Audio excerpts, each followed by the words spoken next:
앵두나무 앞에 좀 나와 있는데요. 전정 작업을 좀 해줬어요. 이 앵두나무 같은 경우에는 수영을 처음에 잡지 못해서 좀 약간 못난이처럼 이렇게 자라고 있는데, 그렇지만 이렇게 기본적인 전정의 기본적인 원리를 적용해서 어느 정도 정정을 해주게 되면 이듬해 확실히 크고 탐스러운 앵두가 더 많이 열리게 됩니다. 자, 일전에 전정을 한 번도 해본 적이 없다라고 한다면 위로 뻗은 도장지만이라도 제거를 해주세요 라고 했었는데, 그 다음으로 조금 더 응용을 해본다면, 이 과실나무는 빛의 작물이라고 할 수 있거든요. 빛을 얼마나 많이 이 작물한테 이 나무한테 공급을 해주고 광합성을 해주냐에 따라서 열매의 크기가 달라지기 때문에 빛을 최대한 많이 들게 해주는 것이 좋습니다. 그래서 이 어떤 과실나무든 이 나무가 보통 Y자 보면 뭐 U자 이렇게 만들어 주는데요. 그 이유가 안쪽에서 빛이 들어오게 해 주는 것입니다. 그래서 빛이 최대한 많이 공급될 수 있게, 그리고 가지들이 겹치지 않아서 밑에 가지가 광합성을 못하게 하는 것을 방지해 주는 것이 좋습니다. 지금 이 두 나무 같은 경우도 겹쳐 있는 상태거든요. 그렇게 되면 밑에 있는 가지가 광합성을 못하겠죠. 그래서 과감하게 안쪽 거를 잘라주는 것도 하나의 방법입니다. 그리고 자연스럽게 항아리 모양을 만들기 위해서 이렇게 안쪽으로 뻗은 가지들이 있었는데 이 가지들을 제거해 준 상태고요. 그렇게 되면 이렇게 안쪽으로 이렇게 뻥 뚫린 공간이 생깁니다. 그럼 자연스럽게 옆으로 뻗은 가지들이 최대한 빛을 받을 수 있고 잎이 나면서 최대한 광합성을 할 수 있는 조건을 만들어 주죠. 이렇게 커다란 틀에서 나무를 항아리 모양으로 만들어 줬다고 한다면, 다음은 이제 각 가지들에 대해서 이제 또 전정을 하게 되는데요. 조건은 항상 첫 출발은 위로 뻗은 도장지를 제거합니다. 그거는 뭐 어떤 조건에서도 마찬가지니까요. 그건 그대로 실시해 주면 되고요. 위에 뻗은 가지 도장지를 이제 제거하게 되면 자연스럽게 이 나무 가지 하나가 생선 가심 모양대로 이렇게 뻗어 나가게 되거든요. 한쪽 예를 보시면 지금 이 가지를 위에서 좀 봤는데요. 위로 뻗은 가지는 이렇게 제거를 해줬고요.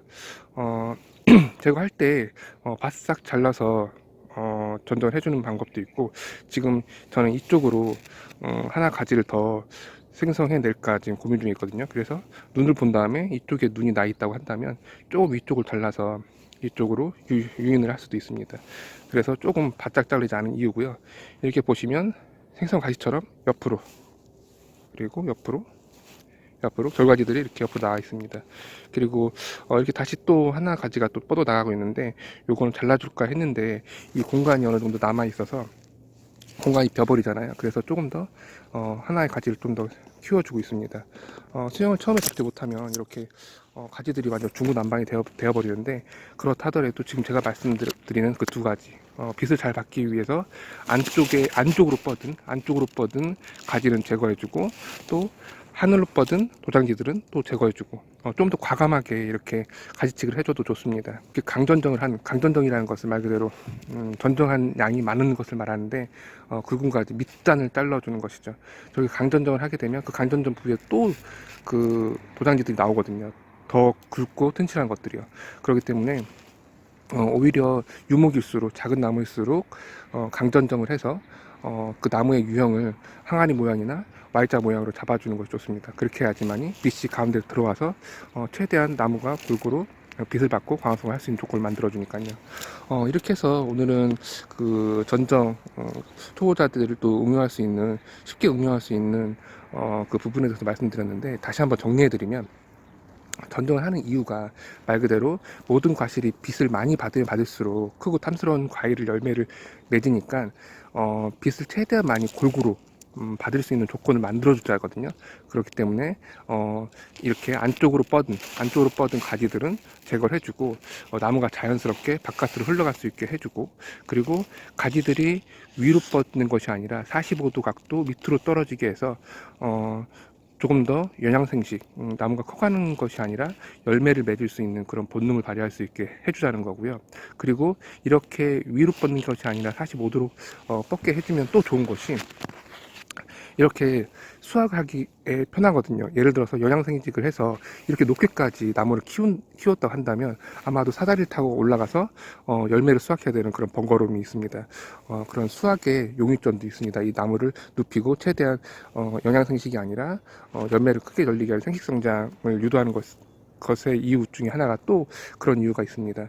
그렇기 때문에 나무 유역을 잡고 할 때는 나무를 너무 크게 잡지 마시고 이렇게 수확할 수 있는 위치에 두는 것이 좋습니다. 특히나 텃밭 같은 경우에는 그 아이들하고 같이 수확하고 그런 재미가 있는데 그렇게 나무를 크게 키워서 재배하게 되면 아이들이 사다리 올라가서 뭐 수확할 수 있는 그런 상황이 아닐 거니까 그런 재미도 또 없거든요. 그러니까 지금 제가 말씀드린 대로 두 가지 안쪽으로 들어온 가지들은 제거를 해주고 그리고 위로 뻗은 도당지는 언제든 뭐 지금 동계 전정을 보통 하시는데 동계 전정이 아니더라도 상관없습니다. 언제든 위로 뻗은 도장지 내가 키울 가지가 아니라고 한다면 위로 뻗은 도장지는 모두 제거해 주시고 혹시라도 그 도장지의 밑단에서 내가 유인하고 싶은 눈이 있다고 한다면 그 눈 바로 위쪽에 대서 전정을 해 주시면 됩니다. 이것도 저것도 어렵다라고 하면 그냥 위로 뻗은 도장지는 다 제거한다 생각하시면 됩니다. 이렇게 좀 설명을 드렸고요. 여러분들도 이렇게 저처럼 이렇게 방치해 놓은 텃밭에 이런 과실들이 있다고 한다면 이런 기본적인 나무가 가진 본능이나 그리고 나무가 좋아하는 과실이 열리는 좋아하는 조건을 좀 만들어주면 수확량이 완전 달라지니까요. 여러분들도 전정 너무 겁내하지 마시고 도전해 보시기 바랍니다.